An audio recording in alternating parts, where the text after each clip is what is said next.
Hello, everybody. It's your old friend RJ City.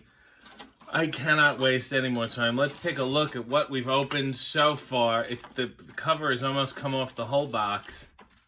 It's been these. These are all the cards. Get a good look. You got the gist?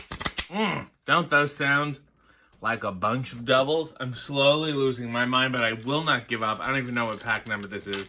I've gotten so good at opening these. That's really the benefit. It's that Malcolm Gladwell 10,000 hours thing is what I'm doing with this. These aren't even in them properly. It's back to back. That's so weird. All right. Oh, here we go. Laura Winslow, and here she is. It's Christmas. Oh, and we have the debut of the Steve Urkel doll that they only wrote into the show so that they could sell them. And look at how upset she is. Who knew that Steve Urkel could make a perfect Steve Urkel doll? If it weren't enough for Laura to have to deal with the pains, of school, boys, and her family, into the picture comes yet another far more constant pain in the neck. Steve Urkel. Sure, he's a nice guy, but if only he'd just be a little less, nerdy. Like that. I love how the problem is that he's smart. Here, Steve presents Laura with her very own Steve Urkel doll, and they obviously went to great pains to name the doll. The big Christmas episode, the big debut of that doll, which is very irritating. Oh, this is adorable. Oh, is this a double? I can't remember now. But the Sunshine Boys is, of course, a tribute to the wonderful George Burns, Walter Matthau movie. But here, the sunshine being now that they're burnt in the sun. And the two ladies are taking care of them. Who knows how that happened? Let's find out. Some of Larry's old schoolmates, the ones who always made fun of him, ask him to join their private club. To impress them, the cousins go to a tanning salon to look cool. That's a tight premise. These guys, these bullies, want me to join their club. What should we do? We should probably get tans.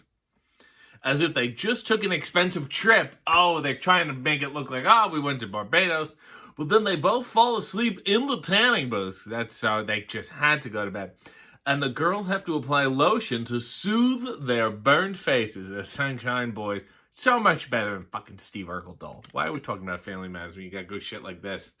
Speaking of crazy shit, here's Tanner's Island. That seems to be Michelle riding a dolphin.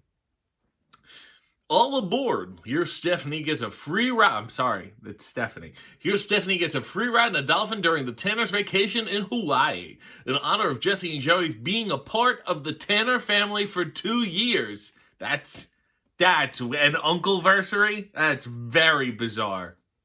Danny wanted to surprise the family with a dream vacation, but the family has another surprise after they arrive in Hawaii. They'll soon get lost during their trip to Pua Island. That's funny.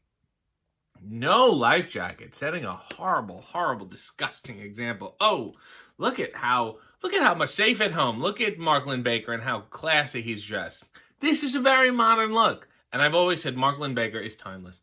Larry, Marianne, and Jennifer don't feel too safe. Some burglars use high-tech methods to break into Larry and Bulky's apartment. To stop any future thieves, Bulky tries his home country Maposian Crime Stoppers. When they don't work, the cousins decide to invest in a high-tech burglar alarm system. I'm sure there's old lights. Remember those old ones in sitcoms? They would just have flashing red lights, unnecessary? Uh-oh.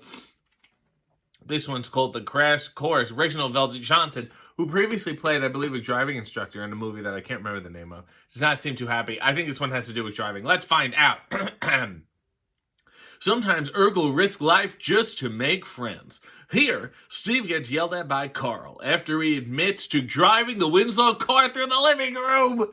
Every sitcom has this plot. It's like they wanted to redecorate and they did not know another way to do it. But actually, Eddie did it. He took a spin in the car with his girlfriend, even though he hadn't gotten his license yet, and ended up crashing into the house. Lucky for Steve, Eddie eventually confesses to Carl, and Carl should have thrown him in the slammer. Piece of shit, asshole Eddie. And finally, Michelle and Comet, who is definitely by now dead. Michelle, Stephanie, DJ, Danny, Joey, Jesse, Rebecca, that's everybody, right? Nope. There's one other member of the Tanner household. He may not say much, but he's a great listener when you have a problem. And he's important enough to get his own surprise party. It's Comet, family dog for one of TV's most popular families. What a boring-ass dog. Well, that was a fun box. A lot seemed to happen there. I'm excited. I feel like we finally made some headway as we round the corner in what is the end of my own personal life.